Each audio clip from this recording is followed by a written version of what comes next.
o Covid-19, se ele é mais infectante, mais perigoso, mais virulento do que outros vírus gripais, e se é, por que isso? O que é que faz essa diferença? Qual é a característica aí específica desse vírus para torná-lo tão perigoso?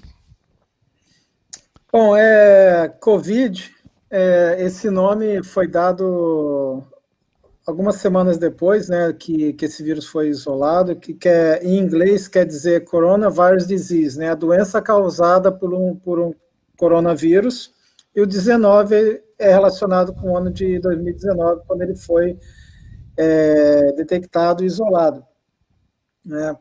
E esse vírus, ele foi aos poucos ganhando muita importância, principalmente na China, né, a cidade de Wuhan, e a gente foi acompanhando quando isso aconteceu, porque não foi a primeira vez, né, que ali começaram novos vírus, apareceram, e a gente ficou acompanhando de perto para saber para onde que ia, né, essa situação toda. Esse vírus, ele tem se mostrado realmente bastante infeccioso. Alguns anos atrás nós tivemos o SARS, que foi o primeiro coronavírus assim mais importante, que causou uma grande epidemia na Ásia e na Coreia do Sul também, e a mortalidade ali era cerca de 12 a 15%. Então, quando a gente fala assim, se esse vírus é mais perigoso do que outro, é mais perigoso que a influenza, algumas coisas a gente tem que ver. O quão fácil é esse vírus de passar de uma pessoa para outra, a infecciosidade, e também a mortalidade que esse vírus causa. Então, às vezes, como o SARS tinha uma mortalidade bem mais alta do que esse vírus da Covid, né, que é também o vírus é chamado de SARS-CoV-2, porque o SARS-CoV-1 era esse vírus do SARS anterior. Então, esse vírus, o que causa a Covid, ele é menos infeccioso que o primeiro SARS, mas ele é menos mortal, vamos dizer assim, que o primeiro SARS, mas ele é muito mais infeccioso. Ele começou a espantar a gente com a facilidade de propagação desse vírus. Também teve outro coronavírus, que foi conhecido como MERS, que é do Middle East, né, que é do Oriente Médio. Ele é trazido principalmente, infecta pessoas que cuidam de camelos, ele provém de camelos, e tem uma mortalidade muito alta, uma média de 30%, chegando a 60% em alguns casos. E esse vírus, apesar dele ser bastante fatal, ele não passa com facilidade de pessoas para pessoas, passa mais de camelos para pessoas. Então, tudo tem que ser levado em consideração. No caso de influenza, esse vírus ele é muito mais fatal do que a influenza, então a gente vê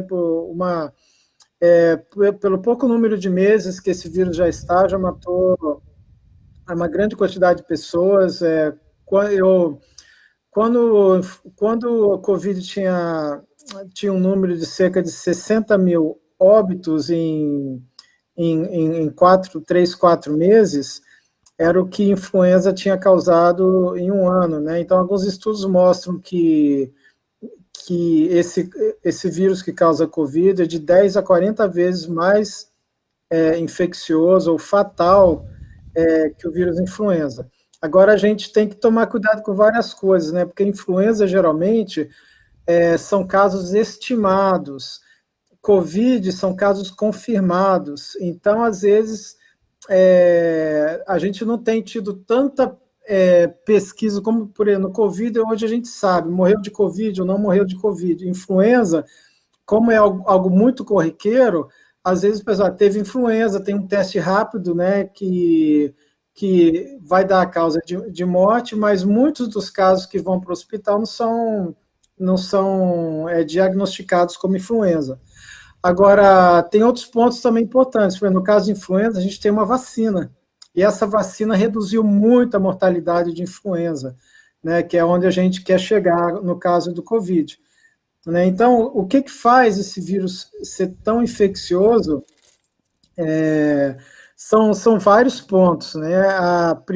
O primeiro ponto por ser um vírus novo para o nosso organismo, ou seja, no caso de influenza, a imunidade do nosso corpo, que foi adquirida contra outros vírus influenza de outros anos passados, eles ajudam a gente a combater esse vírus. Fica uma memória. Então, muitas vezes, quando a gente tem um vírus que é completamente novo para o nosso organismo, a gente fala que a população ela está virgem para esse vírus. O nosso sistema imune nunca viu. Então, todo mundo na população pode ser infectado, né? Então, ninguém tem imunidade. Então, isso facilita muito a transmissão desse vírus. E outra coisa também que tipo de receptores, que tipo de células ele infecta. São células como células do pulmão, células importantes, que vão causar uma pneumonia importante. Se esse vírus tem mecanismos de defesa também contra a nossa defesa, a defesa do nosso organismo, tudo isso vai influenciar e fazer esse vírus causar mais fatalidade ou não. E a gente sabe que esse vírus, como influenza também, afeta pessoas mais idosas, principalmente, e no caso de influenza, as crianças também são muito mais suscetíveis, que não é o caso da Covid. Então, assim, são vários fatores que tornam esse vírus mais perigoso, principalmente porque esse é um vírus novo, e a gente sabe ainda muito pouco. A gente está correndo contra o tempo aí com essa epidemia, tentando lutar contra o vírus e, ao mesmo tempo, aprender como esse vírus reage, como ele infecta, e a gente avançou muito, já como eu nunca vi em relação a nenhum vírus. É claro que a gente está vivendo a história hoje, e a gente espera que essa história possa proteger a gente de outros vírus que possam vir. Davis, a gente está numa expectativa agora muito grande com o surgimento de uma vacina. Eu não sei, a impressão que a gente tem é que os laboratórios nunca correram tão rápido e nunca houve tantas pesquisas ao mesmo tempo para tentar encontrar uma vacina num tempo mais diminuto. O que eu queria te perguntar é o seguinte: nós sabemos que tem pessoas que, mesmo infectadas, já foram dadas essas informações também, elas não desenvolvem anticorpos duradouros, mesmo infectadas, depois do prazo em que elas passam esse período todo, os anticorpos duradouros não aparecem. Essa vacina seria segura nesse sentido? Por que seria diferente com uma vacina? Ela criaria esses anticorpos duradouros? A questão dos anticorpos é outra questão em que nós estamos ainda tentando entender, né? Então, por exemplo, essas pessoas que nós vemos que aparentemente já foram curadas e voltaram a ter o vírus, será que elas foram realmente curadas? Porque a gente sabe que, às vezes, mesmo não detectando o vírus na garganta, num suave, por exemplo, no pulmão dessas pessoas podem ainda haver partículas virais que o organismo ainda está debilitando, mas a pessoa não é mais infecciosa, não está mais doente, e depois esse vírus desaparece. Mas pode ser que essa pessoa, mais tarde, ela tenha uma baixa do sistema imunológico, alguma coisa aconteça, e esse vírus residual volte a replicar e causar doença de novo. Então, uma das teorias é que realmente essa pessoa não foi reinfectada, mas o vírus, ela não tinha debilitado o vírus totalmente, como se pensava. E a gente sabe que para vários vírus também, essas viroses respiratórias em várias pessoas, não é a regra, mas para algumas pessoas, geralmente pode criar uma reação de anticorpos mais superficial e menos duradoura. Então, essa pessoa ela pode acabar tendo infecção, desenvolvendo anticorpos, só que esses anticorpos, por alguma razão que a gente ainda não sabe, eles rapidamente se dissipam e a pessoa fica vulnerável de novo. Mas essa não é a regra, pelo menos o que se acredita hoje é que não é a regra.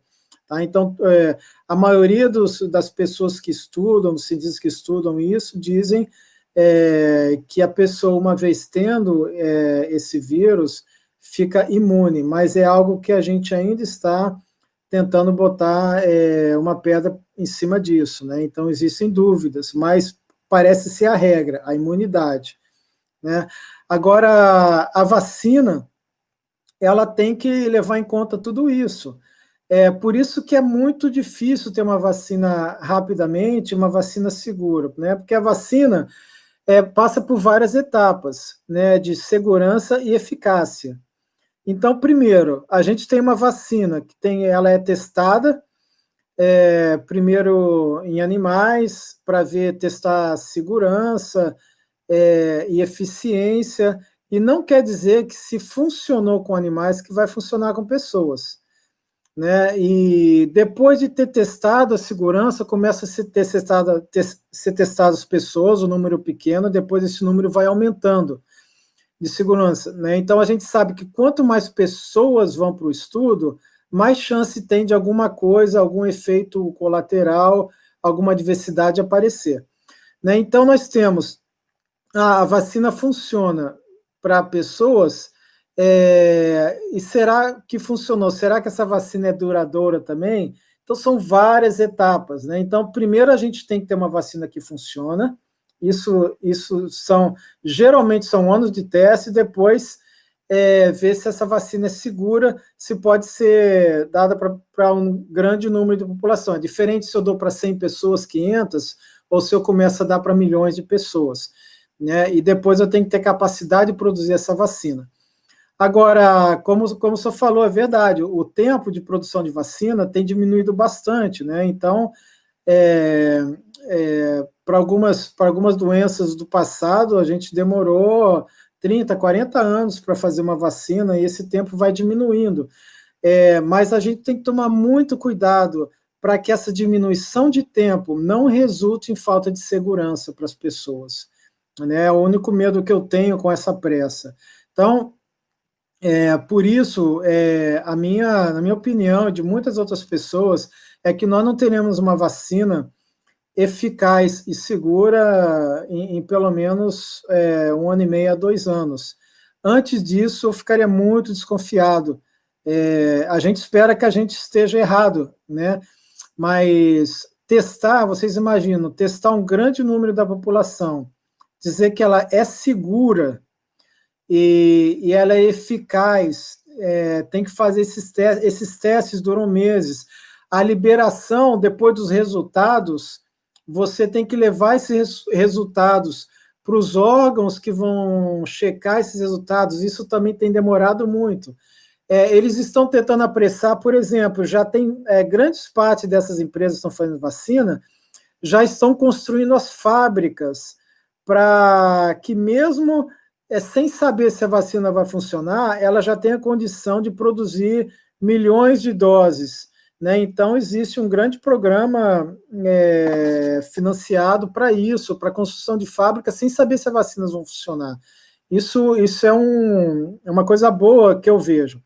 Agora, tem que tomar muito cuidado com a pressa, para que, ao invés de ajudar, não atrapalhe no caso de problema de segurança. Né? Eu tenho para mim que a salvação agora seria mais com uma medicação que vá debilitar o vírus, não deixar as pessoas evoluírem para óbito, enquanto a gente espera pela vacina. Mas a vacina, ela tem que passar por esse problema dos anticorpos, e a gente só vai saber quando a vacina estiver circulando, né? E muitas dessas informações as empresas não falam por causa de patente, tudo isso. Então, muitas dessas informações, elas não são visíveis para nós até que ela esteja no mercado, né? Ok, eu vou fazer uma pergunta que estava no nosso roteiro inicial e vou acrescentar uma outra que foi enviada por Simone, porque eu acho que elas combinam, fazem parte de um conjunto aqui. Qual é a sua opinião, Dr. Davis, sobre essa ideia que se tinha inicialmente de que quanto mais pessoas contaminadas melhor, para se criar logo a imunidade de rebanho, se isso não seria um preço muito alto a ser pago? E aí a pergunta que a Simone mandou, aproveito para encaixar nessa. essa celeuma toda sobre a cloroquina. Qual é a sua opinião sobre isso aí? Essa imunidade de rebanho, ela aconteceu muito no passado, quando a gente não tinha toda essa tecnologia. Ela foi muito importante porque a gente não tinha mecanismos, por exemplo, no caso da gripe espanhola, por exemplo, a gente não sabia como lidar com isso, né? Então, ela funciona? Funciona. Se você tem aí cerca de 80% ou mais, né, alguns estudos indicam mais da população imune, então você diminui a transmissão e pode até eliminar a transmissão. Agora, a pergunta, então, vamos sair todo mundo para a rua e gerar essa imunidade. Agora, tem alguns problemas com isso, né? A gente sabe que os hospitais, eles estão abarrotados. Quando a gente sai para a rua, quando começa a abrir, a gente vê um número muito grande de casos, um aumento do número de casos. Quando a gente aumenta esse número de casos, a regra é que grande parte da população vai ficar bem, alguns não vão sentir nada, mas vai aumentar muito o número de pessoas que vão necessitar de atendimento médico, e com os hospitais abarrotados, muitas vão acontecer como aconteceu em alguns países, que os médicos vão ter que escolher entre quem atender e quem deixar morrer. Então, a imunidade de rebanho, essa teoria hoje, eu vejo como a sobrevivência do mais forte. Então, eu não consigo admitir que a gente pense isso, não precisa ser nenhum cristão para pensar isso, mas como a gente vê muitas pessoas pensando, todo mundo vai ficar doente mesmo, é assim mesmo, eu vou para a rua, ou eu sou jovem, eu vou para a rua, eu vou ficar bem. Só que a gente tem inúmeros casos de pessoas assintomáticas que transmitiram para dezenas de pessoas com alguns óbitos. Então, o custo dessa imunidade de rebanho são óbitos, o aumento do número de óbitos. Para muitas pessoas, eu acho que ficou um pouco difícil para algumas pessoas ver isso, porque os óbitos agora viraram números, né? Mas, na realidade, esses óbitos são nomes, né? São pais de pessoas, pai, mãe, irmão, parentes, amigos, e a população me parece que perdeu um pouco noção de que esses números de óbitos são, na realidade, nomes, são pessoas. Então, a imunidade de rebanho, ela sai todo mundo para a rua para que todo mundo adquira imunidade, é muito perigoso. É uma ideia que eu acho, a ideia em si é perigosa, porque vai aumentar o número de óbitos, e quem vai morrer vão ser as pessoas mais vulneráveis, são os mais fracos, são os idosos, as pessoas que têm doenças, comorbidades que a gente fala, né, comorbidades, doenças de base, e essas pessoas são as mais vulneráveis, os mais fracos vão morrer. Então, por isso que eu chamo isso da sobrevivência do mais forte. Isso, para mim, não dá para admitir, né? A questão da cloroquina, infelizmente, não só o nosso país, mas outros países politizaram muito a história do tratamento. Hoje saiu, essa semana saiu um estudo muito grande sobre a cloroquina, com quase 70 mil casos analisados, e viram que realmente cloroquina não tem efeito, em alguns casos até aumentou, piorou o número a gravidade da doença. Então, hoje, os médicos, cientistas têm visto, inclusive o governo está tomando agora atitudes para não, pelo menos pelo que eu consegui ver, para não indicar mais a cloroquina, né? Então, assim, e a cloroquina é muito perigosa para a automedicação, porque ela causa problemas cardíacos, inclusive, no batimento cardíaco. Então, a gente acredita que muitas pessoas talvez possam até ter morrido pela automedicação com cloroquina. Então, é muito perigoso. Aliás, a automedicação, de qualquer jeito, ela é perigosa. Tá? Então, de todos os medicamentos que estão por aí em teste, o caminho que a gente está andando agora com a cloroquina é finalmente deixar de lado a cloroquina. E uma notícia anunciada ontem trouxe esperança, um respiro, especialmente aqui para o Brasil. O Ministério da Saúde anunciou uma parceria inédita para produzir, na Fiocruz, vacinas contra a Covid-19. 5,5 milhões de doses da Coronavac chegam agora, já chegaram, na verdade, no Aeroporto Internacional de Viracopos. Está chegando a hora, e para alguns ela até já chegou. A hora de ir ao posto de saúde tomar vacina contra o coronavírus. Por que é importante ir se vacinar? Porque não é uma escolha individual. Porque não é vacina só quem quer. A vacina só funciona se é aplicada coletivamente. Cada pessoa que pode receber sua dose, que decide se proteger, está ajudando a chegar mais perto de proteger todos os brasileiros. A médio prazo, com taxas de eficácia que garantem casos mais brandos da Covid-19, os casos graves devem diminuir. Menos gente vai precisar ficar internada e menos gente também vai morrer. Isso não significa que a pandemia vai ter acabado. Ela só acaba quando a gente atingir a chamada imunidade de rebanho. Para isso acontecer, não adianta cada um decidir individualmente se vai se vacinar ou não. A cobertura vacinal precisa ser alta. Em algumas doenças, como o sarampo, precisa ser de 95%. No caso da Covid, os cientistas ainda não cravaram esse índice. Mas para a gente começar a diminuir de verdade a transmissão do coronavírus, algumas estimativas apontam 60% a 80% da população. A gente tem que lembrar que as crianças e os adolescentes ainda não podem receber suas doses, nem as gestantes. Não foram feitos estudos ainda para saber se eles podem receber. Por isso, cada pessoa que decide não tomar a vacina estará aumentando a chance de a pandemia durar mais e mais.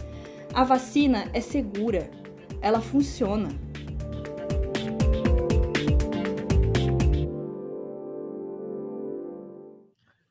Minha gente querida, nós hoje estamos recebendo um conhecido já nosso, esteve conosco aqui no ano passado, quando a pandemia estava começando, e a gente achando que aquilo ia durar só alguns meses, e já está fazendo quase um ano, e ele está aqui de volta, Dr. Davis Ferreira, virologista da UFRJ, do Instituto de Microbiologia. Muito bem-vindo, Davis, muito bom rever você e ter você aqui com a gente. Pastor, é um prazer, né, sempre falar com vocês e tomara que eu consiga tirar um pouco dessas dúvidas, que já vou falando que eu não vou conseguir responder tudo sim ou não, sempre vai ter um talvez, né? Mas é um prazer estar com vocês, tá? Então vamos lá. Queria começar perguntando, Davis, de uma forma geral, quais são as vacinas que estão sendo oferecidas hoje no Brasil contra a Covid-19? E algumas dessas vacinas, elas usam a técnica chamada técnica RNA, não é? Quais são essas vacinas e o que é essa técnica RNA? Tá bom. Pastor, primeiro eu queria só dizer que, como tem, infelizmente, essa questão de vacinas e tratamento polemizou muito, queria dizer que o que eu estou falando aqui, muitas das opiniões, são opiniões do Davis Ferreira, dentro do que eu sei do melhor possível, não necessariamente corresponde à opinião da UFRJ, por exemplo, que eu represento, pode ter muita divergência, né? E todo mundo sabe disso, né? Só para ficar claro, inicialmente. Mas a gente tem quase praticamente umas 200 plataformas. Quando a gente fala plataforma de vacina, né, são tecnologias para fazer vacina para determinado patógeno ou agente, né? Então, só para coronavírus tem muitas, né, quase 200 plataformas sendo testadas, né? No Brasil, algumas chegaram, talvez aí as principais, as vacinas, como o senhor falou, de RNA mensageiro, mRNA, da Pfizer e Moderna, né? São duas diferentes. Eu diria também a vacina que o Butantan está oferecendo, né, a Coronavac, e a vacina que é conhecida como vacina da Oxford, né? Então, eu vou falar dessas principais, porque elas têm tecnologia diferente. A vacina que a gente mais conhece, que eu falo que a gente mais conhece, que a gente já conhece a tecnologia há muitos anos, é a vacina que está sendo produzida pelo Butantan, que ela é uma vacina de vírus inativado. Algumas pessoas gostam de falar vírus morto. Eu, como virologista, não gosto de falar vírus morto, porque vírus não vive nem morre, mas uma vacina inativada, ou seja, não tem replicação de vírus ali. Eles produzem o vírus em grande quantidade, inativam esse vírus, e esse vírus é o que é aplicado nas pessoas, o vírus morto. Né? É a mesma tecnologia para a vacina de influenza, por exemplo, e várias outras vacinas, são a tecnologia que a gente conhece. De todas essas, eu diria que é a mais segura, porque você não tem replicação de vírus, né? Mas a gente sabe que as vacinas inativadas, a resposta que o organismo dá, muitas vezes, é um pouco menor do que o outro tipo de vacina que tem vírus replicando. Mas essa é a vacina do Butantan, né, a Coronavac.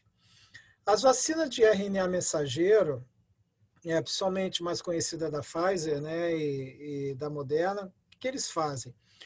Isso é uma tecnologia, a gente fala que é tecnologia nova para usar como vacina e é uma plataforma nova, mas desde a época, tem uns 10 anos, o mais que eles vêm tentando produzir essa tecnologia para tratamento de câncer, por exemplo. Quando veio o primeiro SARS-CoV, eles começaram a trabalhar nisso, ou seja, já vem trabalhando há um tempo, mas é a primeira vez realmente que vai ser distribuído em larga escala para uma vacina dessa forma. O RNA mensageiro, tem esse nome de mensageiro porque é a mensagem que a célula lê para produzir proteína. Né? Então, todos esses vírus, eles fazem isso, porque vírus nada mais é do que uma informação que é colocado na célula, ensinando a célula a fazer vírus. Né? Então, o vírus infectou, como infectou? Colocou informação, célula, agora você vai fazer esse vírus. E se a informação estiver direitinho, a célula vai fazer normalmente. Né? É um trabalhador muito aplicado, não pergunta para quê, recebeu ordem e faz. Né? E os vírus fazem isso. Então, essa tecnologia pega o RNA mensageiro, que codifica a proteína do vírus, principalmente essa proteína de superfície, que é responsável pela interação do vírus com a célula, e é uma das principais proteínas que são geradas anticorpos contra ela, que podem inativar o vírus, né, caso anticorpos sejam produzidos contra ela. Então, eles colocaram a informação dessa proteína no RNA mensageiro, e o RNA mensageiro é muito problemático, porque ele não é muito estável. Né? Então, eles colocaram em uma vesícula, como se fosse uma bolha, e esse RNA, então, ele fica estável tempo suficiente para que possa ser colocado nas pessoas, ele chega à célula, e essa célula agora, ela tem a mensagem, como fazer a proteína do coronavírus de superfície. E a célula vai fazer essa proteína. A célula fazendo essa proteína, o organismo vai fazer anticorpos contra essa proteína. Né? Então, quando o vírus chega, o organismo fala, opa, eu já tenho anticorpos, já conheço essa proteína, é a gente que é invasor e produz anticorpos, então isso, teoricamente, então, anularia a infecção, né? Criaria resistência. Uma outra tecnologia, né, a tecnologia de vetor, né, que usa que é a vacina, por exemplo, da Oxford, né, que está sendo veiculada principalmente pela Fiocruz, né, essa tecnologia onde usa um outro vírus que não é nocivo ao ser humano, um adenovírus, como um vetor. Eles colocam essa mesma proteína S, essa informação, nesse vírus que não é patogênico para o ser humano, e esse vírus, então, leva para dentro do organismo, ou dentro da célula, a informação de como fazer essa proteína. Então, depois a gente fala que é um vetor, tem um outro vírus que carrega essa informação para dentro da célula. né, que é essa vacina da Oxford. Então, essas são as principais vacinas que estão circulando no Brasil agora. Não sei se ficou claro. Claro, você é muito didático, ficou muito claro. Agora, uma coisa que parece ser uma dúvida geral a respeito dessas vacinas é por quanto tempo elas imunizam. Essa é a grande questão que está sendo levantada, né? Existe alguma dica, algum horizonte que a gente possa usar para ter uma ideia de uma pessoa se vacinando, por quanto tempo ela estaria imunizada, como, por exemplo, a vacina da gripe, H1N1, a gente sabe que tomou ali, só vai tomar depois de novo no ano seguinte, né? Como é que vai ser com a vacina da Covid? Olha, pastor, realmente não tem uma resposta certa. Por quê? Porque os testes que foram feitos, a gente precisa de meses para saber testar essas pessoas que foram vacinadas, para saber se elas ainda têm anticorpos. Se os anticorpos, não é só produzir anticorpos. Será que os anticorpos produzidos neutralizam uma infecção? Então, essas pessoas que tomaram durante os testes clínicos, elas estão sendo acompanhadas, né, para saber justamente essa resposta. Então, geralmente, os coronavírus humanos, a gente tem vários que circulam, né, que causam resfriados comuns. Geralmente, eles não dão uma resposta imunológica por muito tempo, de talvez 6 meses. Então, a gente sempre vai lidando com uma reinfecção, mas como a gente já tem anticorpo, essa nossa infecção é amenizada, né? É uma doença mais amena. E a gente não pode esquecer que também quando a gente tem contato com esse antígeno, esse vírus, essa proteína, a gente cria uma resposta de células também que fica ali armazenada, ou seja, a gente tem a memória para lutar contra isso. Bom, então a gente não tem uma resposta. Será que quando eu pego esse vírus por via normal respiratória, como essas vias respiratórias geralmente não criam uma resposta imunológica muito impactante e os anticorpos vão diminuindo com o tempo, a infecção sistêmica geralmente cria uma resposta mais robusta de anticorpo, que demora mais. Mas a gente tem visto que esse coronavírus, apesar de ser uma infecção respiratória, aparentemente ela se torna sistêmica porque a gente tem visto efeitos em vários órgãos e tecidos desse vírus. Então, porque é um vírus novo e ele está circulando aí talvez há um ano, mais ou menos, né, um pouco mais, a gente teve que aprender de lá para cá muita coisa, a gente ainda não tem essa resposta de por quanto tempo, né? Acredita-se que de 3 a 6 meses, ou até 6 meses, pelo menos, e a gente acredita que, como esse é uma variação, é um vírus que muda e tem variado, talvez a gente precise fazer como influenza, né? Cada ano, o que eles fazem com a influenza? Pega todos os vírus que estão circulando, fazem uma análise desse vírus e uma vacina contra os vírus que estão circulando. Talvez o que a gente tenha que fazer, depois que a gente diminuir a pandemia, cada ano fazer uma análise de todas as variações que estão circulando e dar uma nova vacina. Mas, assim, por quanto tempo, a gente mal sabe ainda por quanto tempo a infecção natural dá de proteção para a pessoa. E com a vacina a gente vai ter que esperar mais um pouco, infelizmente, para saber.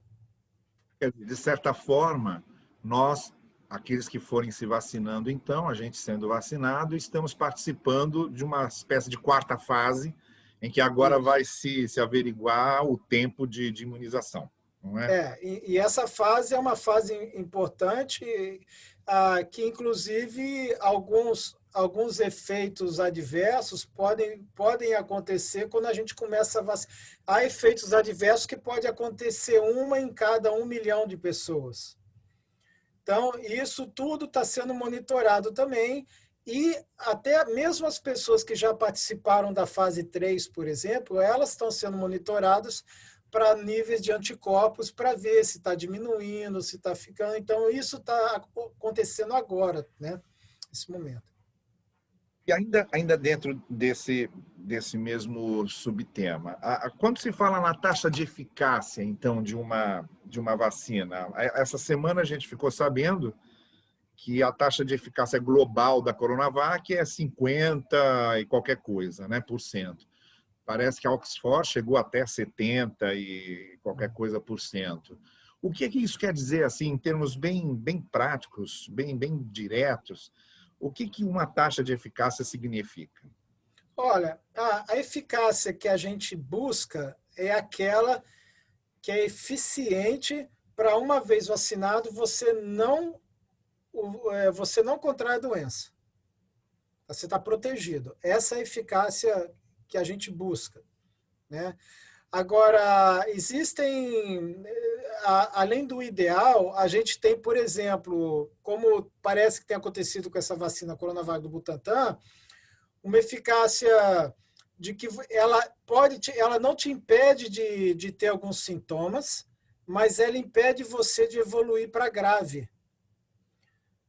Então, é essa diferença de eficácia que tem trazido muita confusão, né? Então, é a eficácia de 50% de impedir a contaminação, a infecção. É uma eficácia global, ou seja, uma vez eu estou vacinado, 50% das pessoas não vão ficar doentes disso.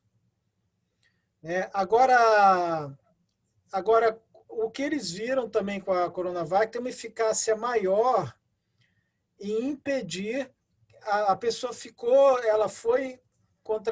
contraiu a doença, está com alguns sintomas, mas não evolui para grave. Se eu não me engano, 78% não evolui para grave. Então, isso também é interessante. Parece que deu coisa de 100% para a morte também, né? Quer dizer, em 100% não houve óbito. Então, a gente está nessa pandemia, a gente muitas vezes não vai poder lidar com o ideal. O que é o ideal? 100% de eficácia, ninguém vai ficar doente. Né? Mas tem que ter um equilíbrio aí no meio da pandemia. A gente sabe que a própria vacina de influenza, da gripe, ela não tem toda essa eficácia, não é 100% eficaz. Né? Se eu não me engano, está em torno de 70%, não lembro. Então, e ela causa bons efeitos, ou seja, diminui muito a mortalidade. Então, quando a gente começa a falar de eficácia em números, para geral da população, começa, poxa, 50%, né, e tal. Agora, quando a gente começa a olhar para o benefício em evitar a mortalidade, aí isso se torna um grande fator, né? Muito especialmente na situação que estamos hoje, em que não há nada, você falar que você fica com 50% de chance de não pegar, já é um avanço muito grande, não é? Uhum, sem dúvida. Deixa eu colocar aqui algumas situações para você. Uma pessoa que já teve Covid, já se contaminou, já se recuperou, ela deve ser vacinada. Uma pessoa que tem alguma alergia, ela pode ser vacinada. Quais são os casos em que não poderia ser vacinado? No caso de grávidas, por exemplo, imunossuprimidos. Vamos ver esses exemplos. Olha, muitas dessas perguntas a gente não tem uma resposta direta, né? Porque, primeira coisa, para várias dessas vacinas, por exemplo, a vacina do Butantan, a Coronavac, por ser inativada, é uma vacina mais segura, por exemplo, para gestantes, porque você não tem vírus replicando, né? E para pessoas com algum comprometimento do sistema imune, talvez. Tá? As outras vacinas onde você tem vírus replicando, por exemplo, não foi testado em gestantes.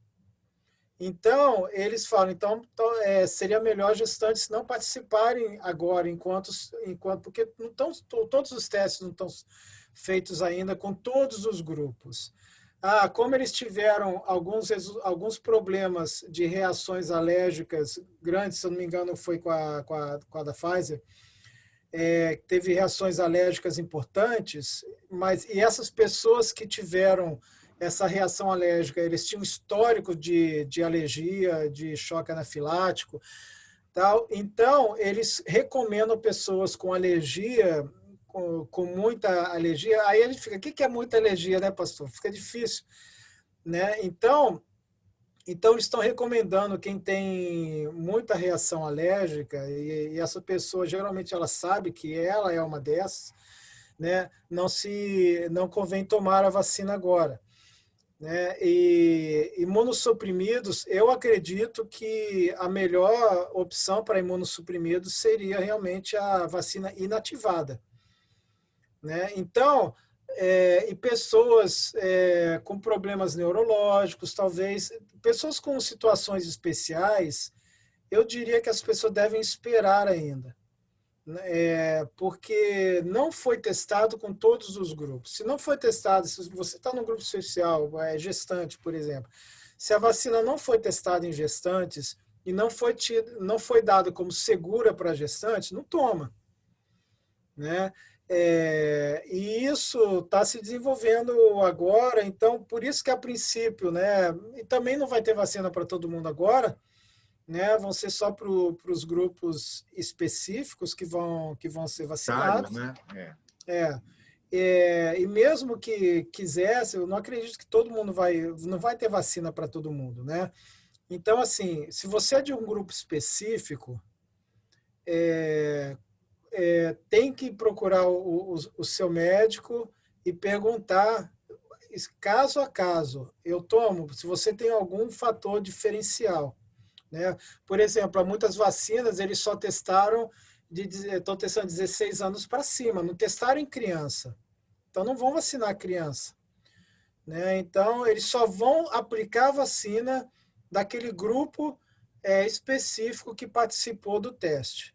Então, muitas vezes falam, você tem 14 anos, você não pode ser vacinado. Por quê? Porque não foi testado em criança, em adolescentes de 14 anos.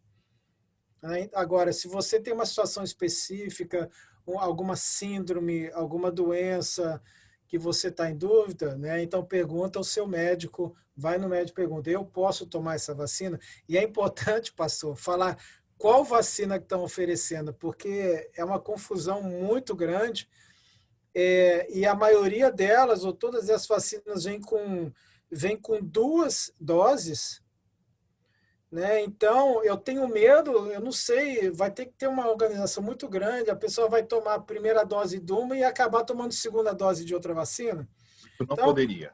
Não poderia, porque são tecnologias diferentes e são vacinas diferentes. Quem tomou a primeira dose da vacina da Pfizer, RNA mensageiro, vai tomar a segunda dose da Pfizer. Não adianta, mesmo que a outra Moderna seja RNA mensageiro, tem variações, a tecnologia, o RNA é diferente, por causa, claro, por causa da questão de patentes, uma não sabe o que tem na outra ali. São vacinas diferentes. Então, você tomou a primeira dose de uma, toma a segunda dose dessa mesma vacina. Não adianta você tomar a dose de uma outra vacina diferente, porque, inclusive, isso não foi testado, a gente não sabe o que pode acontecer, né? Também um intervalo maior entre primeira e segunda dose, que é uma coisa que eu tenho percebido, estão recorrentemente agora falando, talvez até por isso, né? Por não ter vacina para todo mundo, já estamos ouvindo falar de que vão dar a primeira dose em mais gente e estender um pouco mais o prazo para dar a segunda dose. Esse intervalo maior não poderia prejudicar também a eficácia da vacina, já que as doses têm um intervalo planejado entre elas? Sem dúvida, pode prejudicar, né? Mas foi algo que não foi testado. Então, por causa da situação de emergência, eu acredito que o que as autoridades estão fazendo estão pesando na balança risco-benefício. Para eu ter mais gente vacinada com uma dose, alongar um pouco, correndo um risco dessas que tiveram a primeira dose, baixar um pouco a... Então, eles estão lidando com custo-benefício, mas sim, pode prejudicar a eficácia, né, que a gente falou, né, porque o estudo não foi feito dessa forma. Agora, uma pessoa que é vacinada e está preservada dos efeitos da contaminação, mesmo assim, ela pode reter o vírus sem os efeitos, ficar assintomática e continuar transmitindo? Uma pessoa vacinada transmite o vírus? Ô, pastor, a gente não sabe, tá? Então, esse é um dos maiores medos que eu tenho, é todo mundo ser vacinado e achar que agora está liberado. Eu acredito que mesmo com a vacina a todo vapor, as pessoas têm que continuar por um tempo fazendo o que estão fazendo, usando máscara, talvez vai relaxar um pouco, né, o distanciamento, mas se puder usar máscara, higienização de mãos, eu acho que isso não vai desaparecer tão cedo. Porque o meu Aquele medo negócio de tomar vacina e poder ir para a festa, poder já agora está liberado, não aglomerar e etc. necessariamente. Primeiro, como a gente falou, não se sabe por quanto tempo está protegido. A gente sabe pelo histórico de outras vacinas que algumas pessoas não respondem à vacina por questões dela mesma, do organismo, né? E a gente não sabe se em algumas vacinas a pessoa pode ser infectada como um assintomático, por exemplo. E a gente sabe que no caso do SARS-CoV-2, o assintomático também transmite. Então, isso são fatores que eles vão ser estudados à medida que as pessoas vão sendo vacinadas, mas é muito importante a população ter consciência que não é para relaxar totalmente com esses cuidados, principalmente perto das pessoas que são vulneráveis, que isso pode ser um tiro que pode sair pela culatra. Então, é importante... Então, a tal da imunidade de rebanho através da vacinação, ela não está garantida logo no primeiro estágio. Não, eu acho que vai demorar. Até primeiro, a gente tem que conseguir acabar com essa confusão de vacina, qual vai ser liberada e não vai.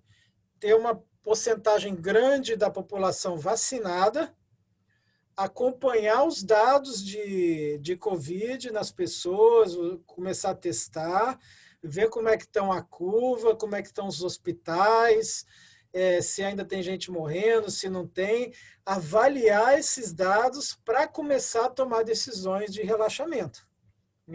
Saber, tem que ser com inteligência, né? Todo um passo atrás do outro. E a população tem que ter essa paciência. Tá ótimo. Dr. Davis, eu acho que esgotamos aqui a agenda das perguntas. Eu acho que foi, assim, muito necessária essa conversa. Eu estava falando com você agora, antes da gente começar a gravar para transmitir, né?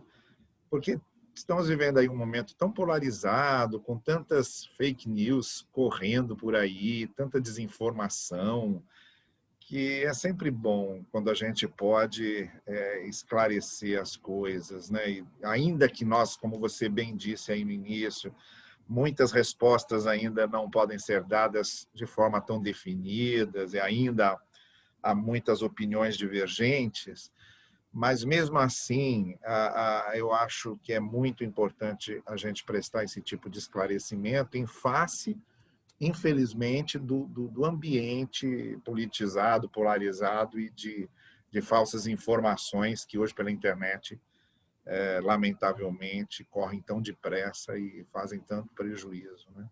Não, sem dúvida. E a gente nem abrangeu aqui, por exemplo, tratamento precoce, que é outra... Eu acredito também que tem tratamentos aí que tem funcionado, né? Eu tenho participado de um estudo com relação ao tratamento também. Existem então, já protocolos fechados, não existem? Alguns já protocolos fechados de tratamento antecipado, ou mesmo no iniciozinho, para evitar agravamentos. Já existe isso, não é? Eu já ouvi falar, por exemplo, de um protocolo de Madrid, coisas do tipo. Né? Já existe, e eu acredito, né, eu tenho trabalhado muito com a nitazoxanida, a gente está fazendo um estudo clínico em Volta Redonda, está dando muito certo, e talvez nessa, que é outro assunto polemizado também, que foi politizado e tal, mas eu acredito que nesse meio tempo é uma outra linha paralela que vem seguindo. Quem sabe daqui a pouco a gente não consegue um tratamento que seja eficaz também, né? E não deixe, como a gente tem para vários, que não deixa a pessoa evoluir para uma gravidade. A pessoa seja pelo menos atenuante, né? Isso, e a gente segue com as nossas vidas, né? Então, tem muita coisa acontecendo rápido, né? Com certeza, assunto para a próxima live, né, pastor? Olha, eu estou muito desejoso de que na próxima vez que nós conversemos, numa próxima live, estejamos falando aqui sobre coisas que foram já comprovadas e talvez até de outras pesquisas que você esteja fazendo e que a gente tenha virado essa página da Covid, né? Que bom se isso aí acontecesse. Sem dúvida. Uhum. Olha, Davis, primeiro eu quero te pedir desculpas por ter bagunçado a sua agenda aí hoje e te agradecer por essa boa vontade sua sempre de atender a gente, acolher a gente, para prestar as informações tão necessárias, tão preciosas que você presta para a gente, viu? Passou sempre um prazer, estou sempre às ordens, tá? Muito obrigado, um abração para a família, um feliz 2021 para vocês, e especialmente muita saúde para todo mundo, tá bom? Para vocês e para a igreja toda que está ouvindo a gente também. Tá? Obrigado, obrigado.